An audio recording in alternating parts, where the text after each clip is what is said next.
My name is Mike, and this happened last year when my fiancé and I bought our first starter home together. We're an Asian couple, which is relevant to the story. It was a small 2-story house in a basic suburban town in Georgia. There was nothing special about it, but to us it was supposed to be special. It was a typical quiet street, decent backyard, cheap fence, and regular-looking houses lined up next to each other. We felt lucky to even buy a house at our age, so it was a very exciting point in our lives that was quite literally robbed from us, which you'll soon hear why. The first few days were normal. We unpacked, met a few neighbors, and tried to settle in. The neighbor on our right side was a friendly older couple. The neighbor across the street waved and came across to say hi when he saw us. But the house on our left side was different. We didn't see anyone come out of it for the first few days. The curtains were always shut. The house looked clean and normal, don't get me wrong, but it was always kind of dark inside, like no one was home even though there was a car in the driveway. The only time we noticed anything was when we saw someone standing inside their front window one afternoon. My fiancé and I were carrying groceries in from the car when she whispered something to me about it. I looked over and saw a man standing behind the curtain, only half visible but totally watching us. He didn't wave. As soon as he saw us glance at him, he walked away from the window. It was weird, but we didn't think too much about it. Some people are just quiet or awkward. Over the next week, we started noticing him more often. Not outside, but inside his house. I would catch him standing in his living room window sometimes when I left for work. My fiancée told me she saw him in the upstairs window once when she was getting the mail. Every time we noticed him, he seemed to be watching us, but never in a way where he stayed long. The second we looked back, he was gone. One night, something happened that made both of us uneasy in a way we couldn't ignore. Around midnight, I was getting ready for bed when I walked past our upstairs window. Our bedroom window faced directly toward his house. When I looked, out of habit, I saw him in his upstairs window. This time, he wasn't halfway hidden or standing behind a curtain. He was fully visible. He stood straight up with his face turned toward our bedroom window. I froze for a second because I wasn't sure if I was actually seeing it right, but the second he realized I saw him, he stepped back away from the window. I remember saying to my fiancée with a laugh, "Oh great, our neighbor's a creep." The next morning, the man came to our door. It was the first time we saw him outside. He knocked politely and introduced himself as Gordon. He apologized for looking like he was spying the night before. He told me he had been putting something on his window ledge and didn't mean to look into our room. He smiled the whole time, and it was a welcoming enough smile to give me a bit of relief. I'm not saying I loved the guy instantly. There was definitely something slightly off about him, but the apology was appreciated. I didn't want to be rude, so I told him it was fine. When I went back inside, I told my fiancé he seemed somewhat nice, but a little weird. We decided to forget about it. A week later, something else happened that we couldn't ignore. In the middle of the night, my fiancée shook me awake, telling me she heard someone in the yard. I was half asleep, but I got up to check the window. Gotta do what you gotta do as the man of the house. When I looked outside, I saw someone walking in our yard. Unless it was f***ing Bigfoot, it was definitely a person. A full-grown man walking around like he was looking for something. My first reaction was to shout out, "Hey," even though I knew that wasn't the smartest thing to do. As soon as I yelled, the person walked fast toward the gate and slammed it shut behind him. Since we didn't have anything in the backyard yet besides some gardening tools, I didn't think someone was trying to steal anything, and I didn't bother to check the backyard. I did check the front windows though, and didn't see anyone. I didn't go outside because I didn't feel safe, and eventually, my fiancé and I went back to sleep, even though we felt uneasy. A few nights after that, the same thing happened again. My fiancé woke me up, telling me she heard rustling outside. This time we both heard it clearly. It sounded like someone was shimmying something. I can't say what, but best description I could give was some kind of lock. I went to the window again, and sure enough, I saw someone in the backyard. I felt my whole body tense up this time. I yelled that I was calling the cops. The person walked out of the yard and again slammed the gate the same way, but this time I saw enough of the man's face and posture to know it looked exactly like Gordon. I yelled, "Gordon!" but he didn't respond. He just walked away like nothing happened. This time I went outside. I checked the yard, then the sides of the house. I took a deep breath and told myself I have to confront this now. I walked over to Gordon's house and knocked. He answered within seconds, which told me he was awake the whole time. He smiled like he always did and started laughing while telling me that it was him in the yard. He said he was chasing away kids who always jumped the fences in the neighborhood, and he caught them jumping from his backyard into our backyard. He said it happens all the time and told me I'd get used to it. He kept smiling the whole time, but something about the smile didn't feel normal. It felt like something was behind it. I saw hate in his eyes, I swear. I didn't argue with him. I just told him I understood and went back home. But deep down, I didn't believe a word he said. The next day, he came over again and invited us to come to his house for Chinese food the next night, which would be a Friday. We felt like saying yes would at least clear the awkwardness between us and we could just be cordial neighbors. We went to his house around 7 p.m. that Friday. The second we walked in, the atmosphere felt uncomfortable. Gordon seemed relatively intoxicated and got only more drunk as he kept sipping more wine. He said he ordered a bunch of Chinese food and made a little weird comment like, "I know you guys love Chinese food," then laughed. He made little passive-aggressive comments here and there. Eventually the food arrived and he paid, and we offered to help him set up the table, but he almost yelled when he said no. The whole dinner felt tense. Then, as he finished more and more wine, he started acting more differently. He started making rude comments that were less passive and more direct. He said things that made it pretty clear he didn't like that an Asian couple moved into the neighborhood.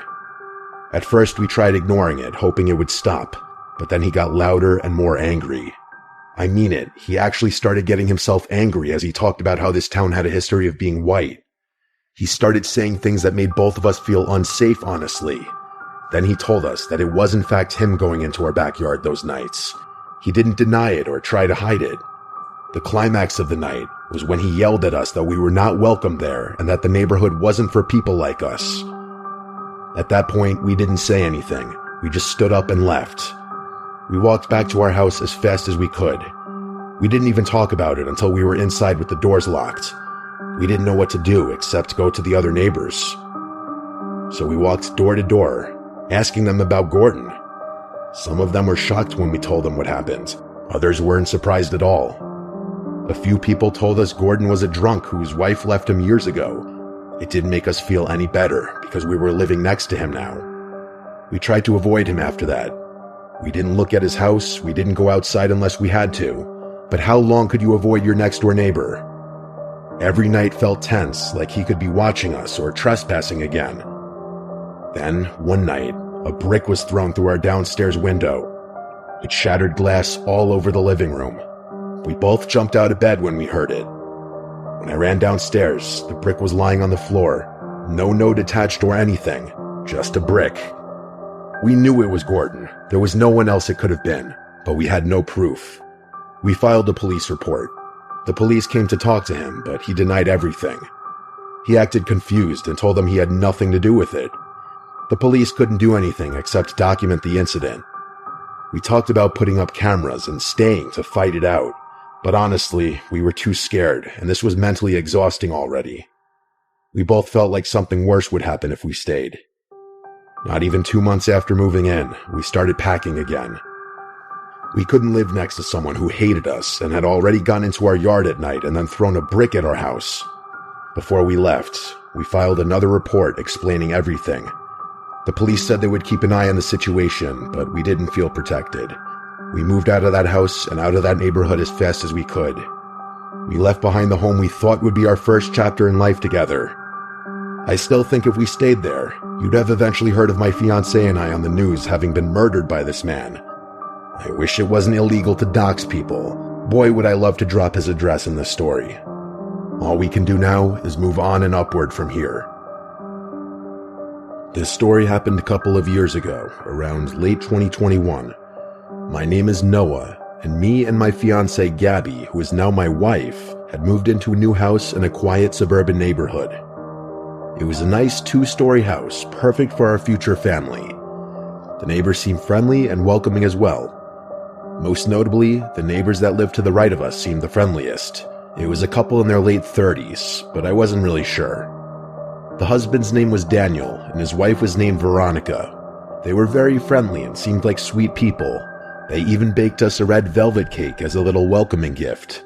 The cake was really good, and we couldn't thank them enough for it. The first couple of weeks were good in the new neighborhood. It was quiet and peaceful, until we started noticing strange things with our neighbors, Daniel and Veronica. One night, around 11 p.m., I heard shouting coming from outside.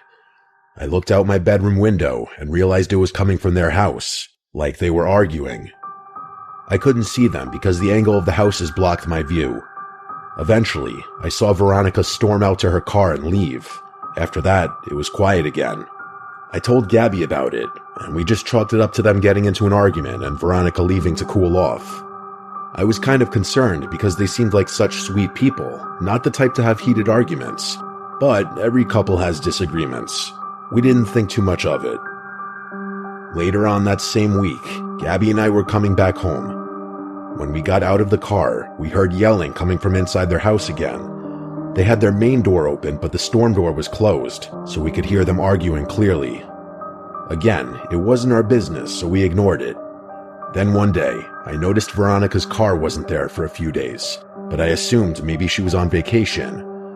Daniel was still there because his car stayed parked, and I would see him go out once in a while. But then it became a week, then 2 weeks, and Veronica's car was still gone. My wife noticed too and thought maybe they got divorced or something, which would make sense due to their constant arguing. But the way she left was so sudden. One day her car was there, the next it was gone. And Daniel was acting weird. Every time we saw him, he would try to avoid us. He wouldn't wave like neighbors usually do, and the rare times I talked to him, he would talk fast and try to end the conversation as soon as possible, like he was nervous. Something was definitely up with him. After 3 weeks of Veronica being gone, I decided to go over and ask Daniel how things were. My fiancé argued against it, saying it wasn't our business and to leave it alone. But curiosity got the best of me, and I knew she was curious too, so I rang his doorbell. I knew he was home because his car was there. It took him almost 3 minutes to answer, and when he did, he looked off. He was sweating like he just ran a marathon, and he had this weird forced smile like he was hiding something. I asked him about Veronica and why I haven't seen her or her car in a while. He hesitated and said, she just went to go stay with her mom for a while out of state because she's very sick and she's looking after her. I felt like that was a lie, but I didn't question it. I might have believed him if he wasn't acting so strange. I then asked why he was sweating so much, and he said he was doing workouts upstairs. He was speaking really fast, like he was rushed or nervous, but then something happened that made my heart drop. I heard a voice scream from somewhere inside the house. I wasn't exactly sure where, but I was almost positive it was a woman's voice yelling for help. I asked what that was, and Daniel quickly said, I'm playing a movie upstairs and forgot to pause it. That made no sense since he had just said he was working out upstairs. I just said okay and told him I would catch him later. I went back home and told Gabby everything. She was just as concerned as me and told me to call the cops. I did, and I requested to stay anonymous, even though Daniel would probably know it was me. I told the dispatcher that I heard something in my neighbor's house and wanted them to do a welfare check. Eventually, an officer pulled up.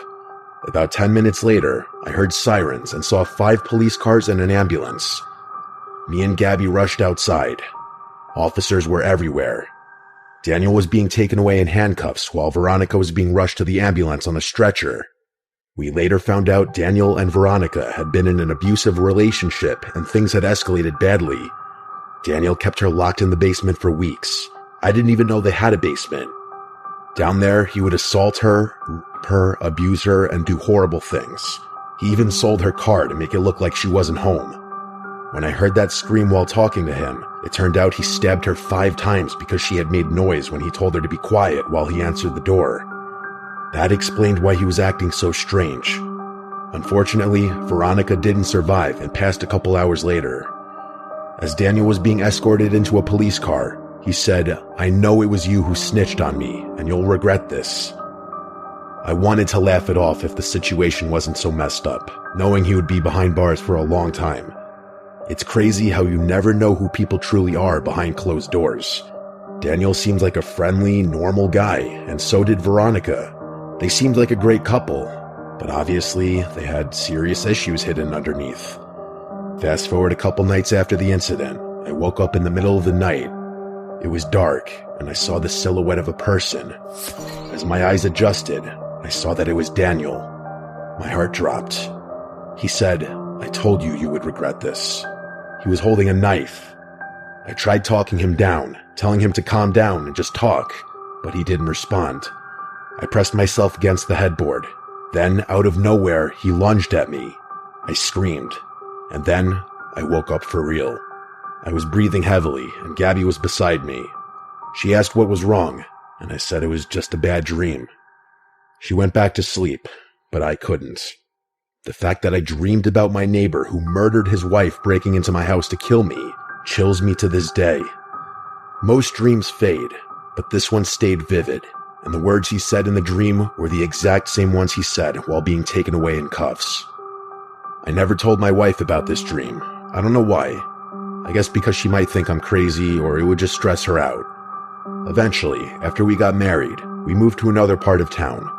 It's a nice, quiet neighborhood and a great house, but the whole event traumatized us. Knowing we lived next to a murderer still haunts us. My name is Devin, and this happened 2 years ago when I was 24 and living in a duplex in Queens, New York. It was a small, old house that looked divided right down the middle. I rented the left side, and some man rented the right side. I never met him. I never even saw him. The landlord said he kept to himself and worked nights, so it didn't concern me. My bedroom was on the second floor, and the wall of my bedroom was the same wall as the neighbor's bedroom. If I pressed my ear up to the wall, I could hear faint movements on the other side sometimes, but that's to be expected in New York City. The first week that I lived there, nothing strange happened. I worked long hours, came home tired, ate something simple, and went straight to bed. I was just happy to have my own place. And then one night, things began. I was lying in bed scrolling on my phone when I heard what sounded like a man talking, but it didn't sound like a normal man's voice. It was high-pitched, like someone trying to talk in a fake voice. It was faint, and it was being spoken from the other room, but the wall was so thin that it felt like the person was standing right next to me. I couldn't understand what he was saying. It was just this weird high voice mumbling. I tried to ignore it. Maybe he was on the phone, or maybe he was watching something on TV. Eventually, the mumbling stopped and I fell asleep. A few nights later, though, the mumbling came back. But this time it was louder, and this time it was definitely a man talking. I pressed my ear lightly to the wall and listened. It didn't sound like he was on the phone. It sounded like he was talking to himself. I didn't know whether to laugh or be slightly creeped out. To block the noise out, I put the blanket over my head. I had work early the next morning and I needed sleep. I think that was the first night I realized I did not like living there alone. 2 weeks after that, the knocks started. I was lying in bed again, half asleep, when I heard 2 taps on the wall right next to my head. It was so close that I flinched like someone was touching me. I sat up and waited a few moments in silence, and then there were 2 more identical taps on the wall from the other side. I knew for sure that it was not a house settling noise that could just easily be explained away. I rolled away from the wall and sat there shaking. I kept waiting to hear something else, but it went quiet. I wanted to knock back, but I realized that acknowledging it would likely make it worse. The next morning, I told myself it was not a big deal and that I was overreacting. Over the next week, the knocks continued. Sometimes soft, sometimes harder, always at night, and always when I was trying to sleep. One night it went on for so long that I put in headphones and turned on a loud fan. I remember lying awake thinking about how thin the wall was, how close his room was, how close he was. He could literally be lying just 2 feet away from me. It scared me more every night. But still, the knocks could have just been him sitting against the wall and accidentally banging or tapping the wall with something. But then came the night that everything changed. I'll never forget it. I was lying in bed on my side facing the wall. My eyes were closed, but I was not asleep yet. The room was dark, except for my street lamp shining through the blinds. I heard the knocks again. 3 slow ones. I kept my eyes closed and tried not to react. Then I heard that same high-pitched man's voice come through the wall. It was muffled, but not that muffled. I could hear each word clear enough. He said, "What are you doing in there?" My lungs locked up. I sat straight up in bed, shaking so hard I felt my teeth chattering. This was no longer just potential accidental taps on the wall. He was now acknowledging me directly. He said it straight through the wall. I could just tell he said it like he knew I was right next to him. I grabbed my phone and called my boyfriend. I whispered to him that I was scared out of my mind and told him exactly what happened. He told me he was coming over right away and he would stay the night with me. I stayed sitting up with the lights on until he arrived. The rest of the night, nothing happened. It was almost worse that way. It made me feel crazy, like the neighbor knew my boyfriend was there. For a few days, things were quiet. I started thinking maybe it was just some weird coincidence that the neighbor was doing something and I misheard. But then a few nights later, something happened that made me leave the house running. I still have bad dreams about it. I was asleep this time, fully asleep. I don't know what time it was when I woke up, but I woke up fast. Something snapped me awake. I sat up slightly, and then it started. The knocks on the wall, like someone drumming their fingers right beside my head. I screamed back without thinking. I shouted for whoever it was to leave me alone. I was shaking and breathing hard. I think mustering up the courage to finally yell back spiked my adrenaline. I don't know exactly what I expected next, but I will tell you, what did happen next I never expected in a million years. There was a voice. It came from inside my room. A voice in the dark said, "Go to sleep." It was not the voice from the wall. It was deeper and closer, right there in my room.